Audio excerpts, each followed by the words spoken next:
que dans l'Africain se trouve Dieu. C'est absolument incroyable. Dans les peuples africains se trouve le Dieu authentique qui a pour nom Yudke Vavke. Incroyable. Ça veut dire que caché à l'intérieur des peuples africains se trouve le véritable Dieu. Et c'est pour ça que en hébreu on appelle le noir Kushi, qui fait allusion à Yesh Havaye. Dieu se trouve à l'intérieur des peuples africains. Incroyable. Incroyable. On va aller plus loin. Là, vous vous tenez bien, vous attachez vos ceintures pour pas tomber. Le mot Mashiach. Mashiach en hébreu, c'est le Messie. Le mot Mashiach, quand on tourne les lettres sans les changer,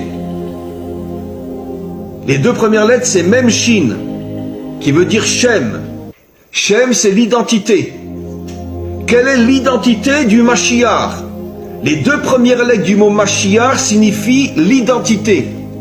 Et après on a un Yud et un Chet, qui sont les deux premières lettres de Israël et Cham. Israël, Yud, Cham, l'origine des peuples africains, comme on va le voir dans quelques instants. Pourquoi? Pourquoi les Noirs? Eh bien parce que nos maîtres nous révèlent depuis des millénaires que la couleur qui correspond au dévoilement de la royauté de Dieu, c'est la couleur noire. Ça veut dire que vous savez que dans nos textes, chaque attribut divin, chaque qualité divine lui correspond une couleur. Par exemple, la bonté, c'est la couleur blanche. La rigueur, la dureté, c'est la couleur rouge. Et la royauté de Dieu, c'est écrit dans nos livres depuis des millénaires, c'est la couleur noire. Alors c'est absolument incroyable. Ça confirme encore ce que j'ai dit. Kushi, ça veut dire Yesh Hashem, en Afrique, Dieu est en Afrique. Mashiach, c'est l'identité d'Israël et de Cham.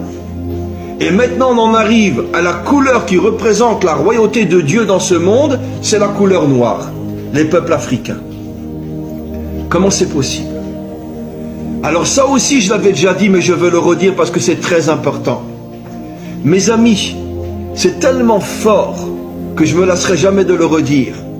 Quelle a été la première épouse du premier libérateur d'Israël, celui qui nous a sortis d'Égypte?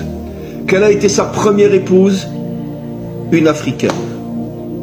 Et donc on comprend maintenant aussi pourquoi la tribu de Dan, qui était à l'origine de la construction de la maison de Dieu, donc le dévoilement de Dieu dans